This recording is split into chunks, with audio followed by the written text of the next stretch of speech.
Friends नमस्कार। आज की वीडियो में हम बात करेंगे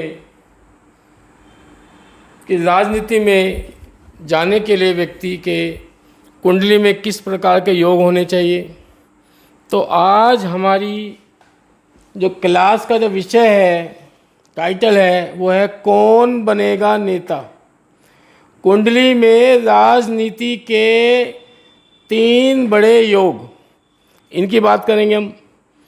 फिर हम बात करेंगे अन्य भावों की बात करेंगे और कौन कौन से ग्रह हमें कुंडली में हमारे जो राजनीति है उसमें सफलता दिलाते हैं, हमें सफल बनाते हैं। और कौन कौन से भाव है जो हमारा राजनीति में जाना और सफल होना तय करते हैं, उसकी बात करेंगे। ग्रहों के उच्च अवस्था और नीच अवस्था की बात करेंगे और फिर कुछ उपायों की बात भी करेंगे। तो फ्रेंड्स, आप ये देखें कि ये 3 बड़े योग मैंने यहाँ पे कुंडली अलग अलग बना दी है। 3 कुंडली है, इसको समझने का प्रयास करें पहले आप, फिर आगे की क्लास हम करेंगे, चर्चा करेंगे। पहले हमें ये देखना है जो फर्स्ट जो हमारा ये है योग बन रहा है, इसमें लग्नेश और भाग्येश दोनों प्रथम भाव में बैठे हुए हैं। लग्न बहुत मजबूत हो गया है, प्रथम भाव बहुत मजबूत हो गया है, क्योंकि गुरु भाग्येश है, भाग्य भाव के स्वामी है। क्योंकि ये धनु राशि आप देखो, ये भाग्य का भाव होता है, नवम भाव। तो भाग्येश, भाग्य के स्वामी गुरु यहाँ बैठे हुए लग्न में, और लग्नेश लग्न के स्वामी, ये लग्न होता है प्रथम भाव। और 1 लिखा हुआ है यदि, तो इसका मतलब मेष राशि है। मेष राशि के स्वामी मंगल, तो मंगल यहाँ बैठे हुए हैं लग्न में ही। तो पहली स्थिति बनती है कि लग्नेश और भाग्येश दोनों लग्न भाव में बैठे हुए हो, तो ऐसा व्यक्ति राजनीति में उच्च शिखर तक पहुँचता है, उच्च शिखर तक। और दूसरी स्थिति है, मैंने ये मेष लग्न की चार्ट बनाया है तीनों में। आपका यहाँ पे कोई भी लग्न हो सकता है। जैसे मान लो यहाँ पे आपका 8 लिखा हुआ है, तो आपका भी मंगल ही 8 तो खैर स्वामी। यदि मान लो 7 लिखा है, तो आपका जो भी लग्न का स्वामी है वो शुक्र हो जाएगा, है ना। तो लग्न का स्वामी बदलेगा, ऐसे भाग्य का स्वामी भी आपका बदलेगा, जैसे ही आपकी कुंडली का चार्ट बदलेगा। ये मेष लग्न के चार्ट पे मैंने समझाया है।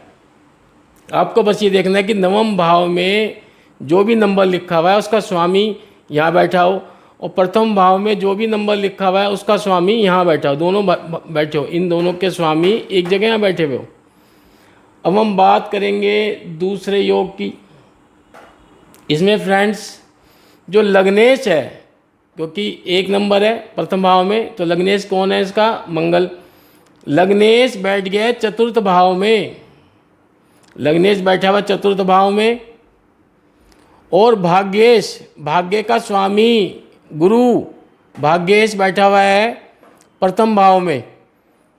तो ये भी एक बड़ा योग है कुंडली में राजनेता बनने का। ये तीनों योग बहुत ज़बरदस्त योग है।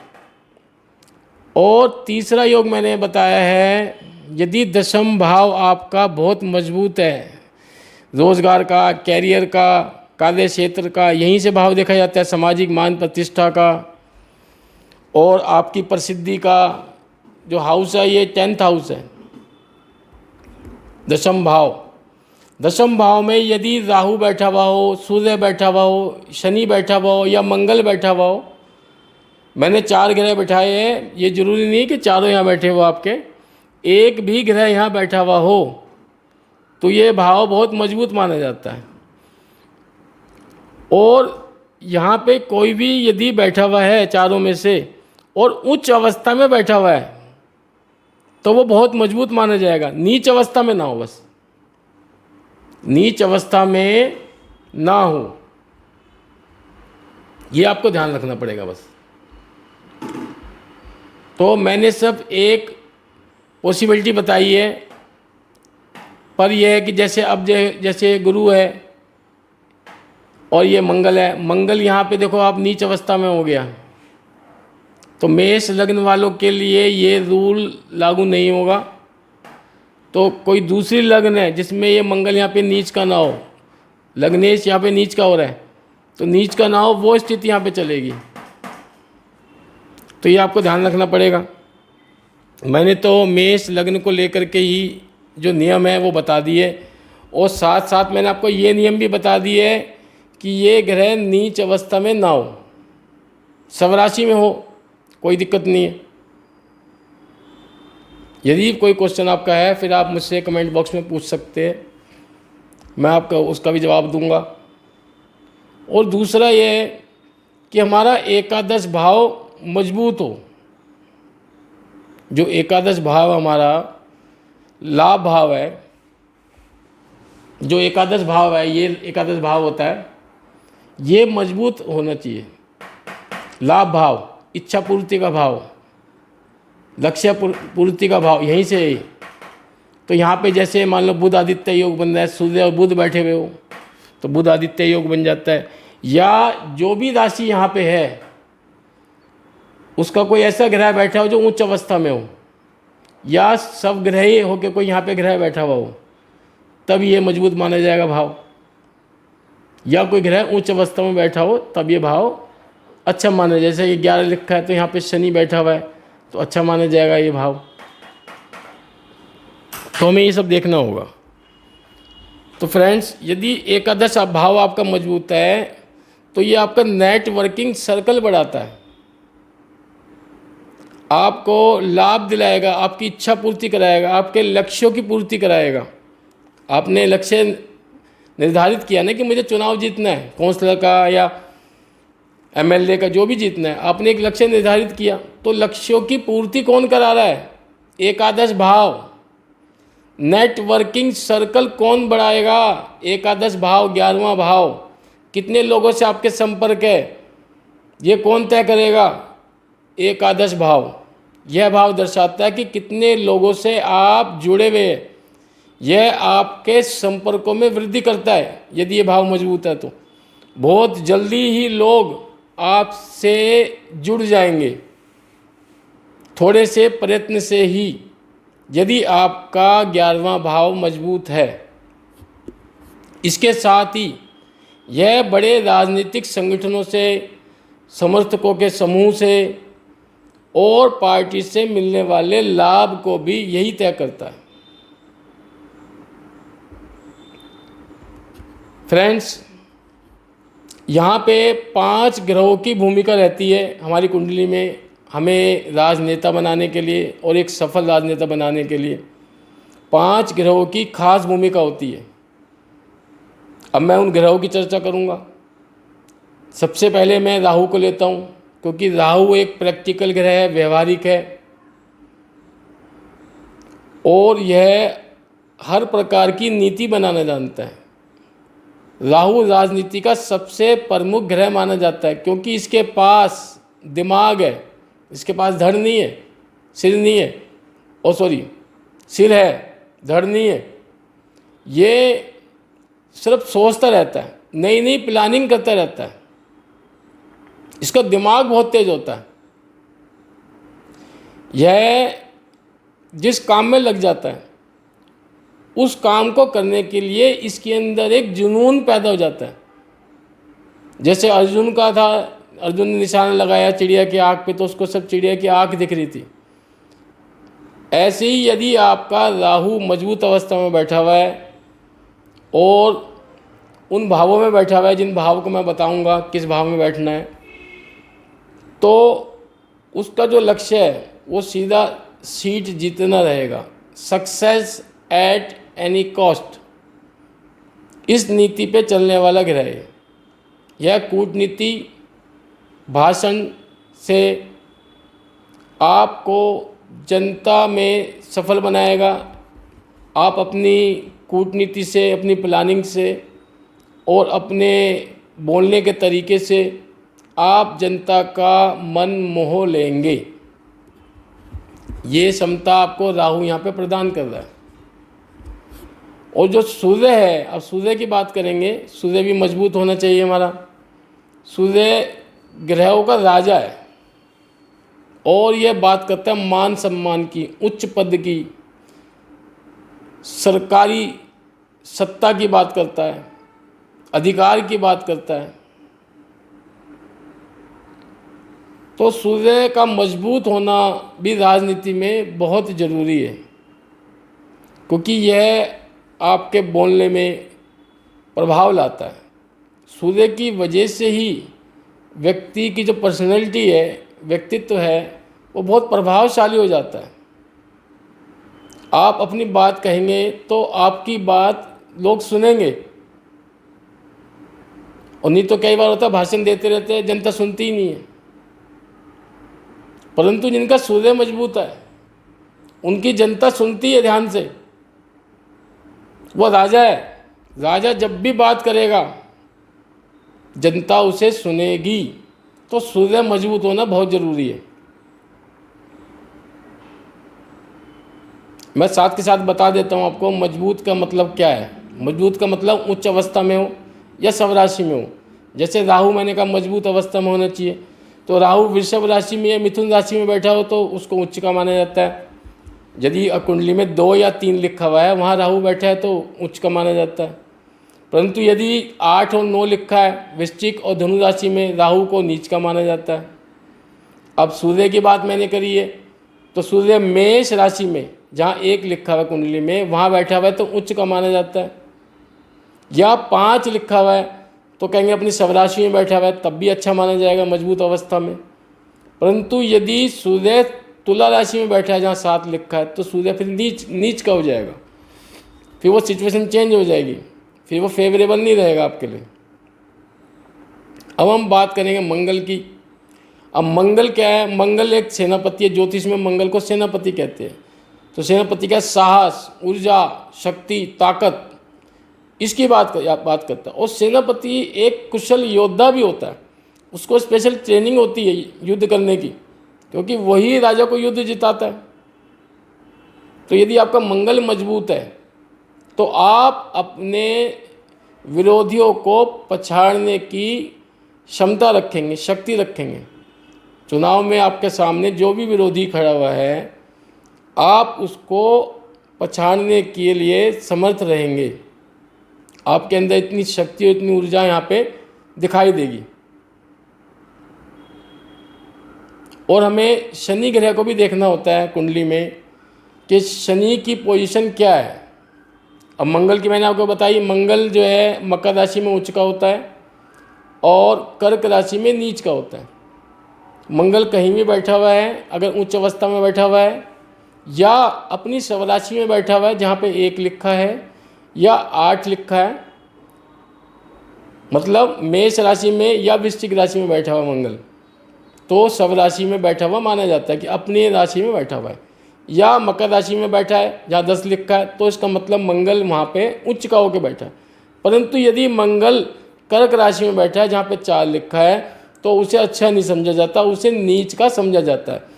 या यदि उसका नीच भंग हो जाए किसी ग्रह का, तब वो स्थिति समझ जाती है। जैसे इस कुंडली में मैंने बताया कि जैसे मंगल नीच का है, तो ये योग इसमें नहीं बनेगा मेष लग्न में, ये वृषभ लग्न में, किसी और लग्न में बन जाएगा, पर इस लग्न में नहीं बन रहा है यहाँ पे योग, क्योंकि यहाँ मंगल नीच का हो गया।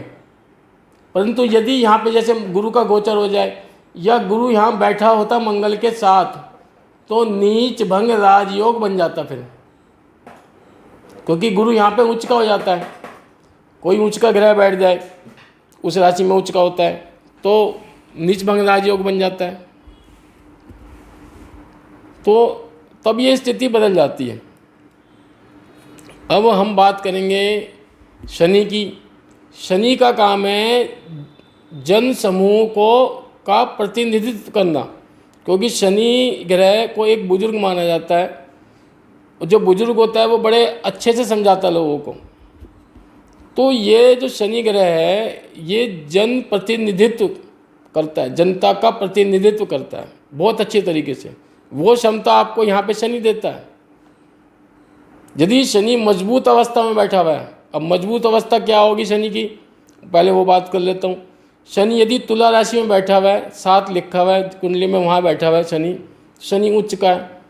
या यदि शनि अपनी सब राशि में बैठा हुआ है, मकर राशि या कुंभ राशि में, तो भी शनि मजबूत रहता है।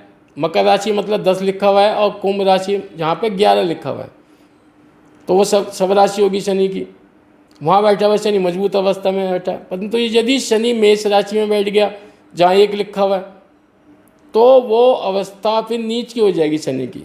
जब तक उसका नीच भंग नहीं होगा तब तक को आपको अच्छे परिणाम नहीं देगा। मैंने नीच भंग राजयोग की एक अलग वीडियो बना रखी है, उसको आप देख सकते हैं, क्योंकि ये क्लास नहीं तो बहुत लंबी हो जाएगी, मैं एक एक चीज़ यहाँ पे डिस्कस करूँगा। तो अब हम बात करेंगे गुरु की। गुरु की क्या भूमिका रहती है भाई? गुरु क्या है? गुरु एक दरबार में आचार्य है, उसका बड़ा मान सम्मान रहता है और इसके अंदर ज्ञान रहता है, गहरा ज्ञान, नेतृत्व की क्षमता और निर्णय लेने की क्षमता, सही निर्णय लेने की क्षमता, ये गुरु प्रदान करता है। तो राजनीति में सही समय पे सही निर्णय लेना ये भी बहुत ज़रूरी होता है। और अब हम बात करेंगे कि कौन कौन से भाव हमारे जीवन में राजनीति के लिए फेवरेबल होते हैं। वो भाव मजबूत होने चाहिए। जैसे प्रथम भाव है, प्रथम भाव व्यक्ति का मजबूत होना चाहिए, क्योंकि एक राजनेता के व्यक्तित्व का जो प्रभाव है वो आम जनता पर पड़ता है। और व्यक्तित्व कब होगा अच्छा? जब उसका प्रथम भाव मजबूत अवस्था में होगा। ग्रह कोई बैठा हुआ है उच्च की अवस्था में बैठा हुआ है, तभी उसका प्रथम भाव मजबूत होगा। प्रथम भाव से हम व्यक्ति स्वयं को देखते हैं, व्यक्ति अपने व्यक्तित्व को देखते हैं, तो उसकी पर्सनैलिटी कैसी होगी, उसके बोलने का तरीका कैसे होगा, उसका स्वभाव कैसा होगा, वो प्रथम भाव से ही देखते हैं। उसकी क्षमता किस प्रकार की होगी। तो राजनेता क्या, तो व्यक्तित्व प्रभावशाली होना चाहिए ताकि जनता पे प्रभाव पड़े। भाषण देता तो लोग उसकी सुने, उसको देखे, उससे प्रभावित हो। तो ऐसी पर्सनैलिटी होनी चाहिए। तो प्रथम भाव मजबूत होना चाहिए कि जनता के सामने छवि किस प्रकार की होगी, वो प्रथम भाव से ही तो तय हो रहा है। तो प्रथम भाव मजबूत होना चाहिए। भाई यहाँ पे कोई ग्रह अपनी सब राशि में बैठा हो या उच्च का होकर बैठा हो, या जो मैंने आपको ग्रह बैठाया 5 ग्रह की मैंने बात की है यहाँ पे, इनमें से कोई ग्रह उच्च की अवस्था में बैठा हो यहाँ पे या सब राशि में बैठा हो अपनी, तभी प्रथम भाव का मजबूत हो जाएगा। अब हम बात करेंगे, दूसरा भाव आता है चतुर्थ भाव। चतुर्थ भाव क्या है? माता, भूमि, भवन, वाहन के सुख की बात करता है। जो सामान्य जो नियम है वो यही है, परंतु ये जनता से मिलने वाले समर्थन की भी बात भी करता है। राजनीति में जनता को सफलता का आधार माना जाता है, और जो चतुर्थ भाव है वो जनता से मिलने वाले समर्थन, लगाव और जमीनी पकड़ की बात करता है। लोगों का आपसे कितना लगाव है, कितना आपको समर्थन दे रहे हैं, कितनी अच्छी तरह से आप लोग आपसे जुड़े हुए हैं। ये जड़ है चुनाव की, ये जड़ है, ये इसकी बात करता है। तो चतुर्थ भाव भी यहाँ पे मजबूत होना चाहिए। या 5 ग्रह में से कोई भी ग्रह यहाँ बैठा हुआ है और अच्छी अवस्था में बैठा हुआ है तो ये भाव मजबूत होगा। अब पंचम भाव जो है वो भी मजबूत होना चाहिए। पांचवा भाव सडन गेन की बात करता है, उच्च शिक्षा की बात करता है, संतान पक्ष को देखता है, परंतु यह आपको एक मंत्रणा शक्ति भी प्रदान करता है। प्लानिंग ऑफ स्ट्रेटेजी कैसी बनानी है हमें चुनाव में, किस तरह की रणनीति बनानी है, ये पंचम भाव मजबूत होने से आप अच्छी तरह से तय कर पाएंगे। क्योंकि चुनाव जीतने के लिए एक रणनीति बनानी पड़ती है कि किस तरह से हमें अपने इवेंट करने हैं, किस तरह से हमें जनता को प्रभावित करना है, कहाँ कहाँ इलाके में हमें अपनी स्टेज लगानी है भाषण देने के लिए, और अपने भाषण में हमें किस तरह का एजेंडा लेके आना है ताकि जनता ज़्यादा से ज़्यादा हमसे जुड़ सके, हमसे प्रभावित हो सके। यहाँ मैं आपको एक बात विशेष कहना चाहूँगा, यहाँ यदि किसी व्यक्ति का राहु मजबूत अवस्था में बैठा हुआ है तो बहुत ही सर्वोत्तम माना जाएगा, क्योंकि राहु यहाँ प्लानिंग की बात करता है। राहु उसका नेचर ऐसा है, तो उसे एक डायरेक्शनल स्ट्रेंथ मिल जाएगी यहाँ पे, क्योंकि राहु प्लानिंग बहुत बढ़िया करता है। तो रणनीतिकार कौन है? राहु, प्लानर। तो जो तुम्हारी रणनीति सही होगी तो चुनाव में विजय होगी। अब हम बात करेंगे नवम भाव की। नवम भाव हमारे भाग्य का भाव है, और यदि हमारा भाग्य मजबूत है तो हमें जीवन में सफलता मिलती है, और नहीं तो असफलता का सामना करना पड़ता है। तो हमें ये देखना होगा जो हमारा भाग्येश है, नवम भाव का स्वामी, वो कहीं नीच अवस्था में ना हो या किसी क्रूर ग्रह से पीड़ित अवस्था में ना हो। और यदि वो उच्च अवस्था में बैठा हुआ है, जैसा कि मैंने यहाँ भी बताया आपको, लग्न भाव में बैठा हुआ है, तो बहुत बढ़िया हो जाता है भाग्य। और हम बात करेंगे फिर दशम भाव की। दशम भाव जो है वो हमारा कैरियर का भाव है, कर्म का भाव है, सामाजिक मान प्रतिष्ठा का भाव है, प्रसिद्धि का भाव है। तो दशम भाव भी हमारा मजबूत होना चाहिए। दशम भाव में यदि सूर्य बैठ जाए, शनि बैठ जाए, मंगल बैठ जाए या राहु बैठ जाए, तो ये ग्रह राजनीति के हिसाब से ये बहुत अच्छे माने जाते हैं। दशम भाव में यदि बैठे हुए, चारों में से कोई भी बैठ जाए, पर उच्च अवस्था में बैठा हो और स्वराशि में बैठा हो, ये मैं फिर दोबारा से कह रहा हूँ, ये आपको अपनी कुंडली से तय करना पड़ेगा कि आपकी कुंडली कौन से लग्न की है, और नवम भाव में या दशम भाव में कौन सी राशि आ रही है, और उस राशि का स्वामी कौन है, और वो कौन सी राशि में उच्च का होता है, कौन सी राशि में नीच का होता है, और कौन सी राशि में वो स्वराशि में कहलाता है। तो ये स्थिति आपको चेक करनी पड़ेगी। अब एकादश भाव की बात करते हैं। अब एकादश भाव लाभ का भाव है, इच्छा पूर्ति का भाव है, नेटवर्किंग सर्कल का भाव है, कितने लोगों से आपका संपर्क है, वो सब हम इससे देखते हैं एकादश भाव से। ये हमें रिजल्ट दे रहा है। मेहनत करी हमने, कार्य क्षेत्र में मेहनत की, दशम भाव में बहुत मेहनत की, पर लाभ कहाँ से मिला? एकादश भाव से। इच्छा पूर्ति कहाँ से हुई? एकादश भाव से। तो एकादश भाव भी हमारा मजबूत होना चाहिए। वहाँ भी कोई ग्रह बैठा हो, उच्च का होकर बैठा हो, स्वराशि में बैठा हो, बहुत बढ़िया, नीच की अवस्था में ना बैठा हो, ये ध्यान रखना है बस। तो एकादश भाव की बात होगी। तो फ्रेंड्स, ये भाव हमारी कुंडली में जो मैंने बताया है, ये मजबूत अवस्था में है। यहाँ कोई ग्रह उच्च अवस्था में बैठा हुआ है, और बाकी मैंने आपको बताया कि 5 ग्रह, और ये जैसे राहु, सूर्य, मंगल, गुरु, शनि, ये सब हमारे राजनीतिक जीवन में एक अहम भूमिका निभाते।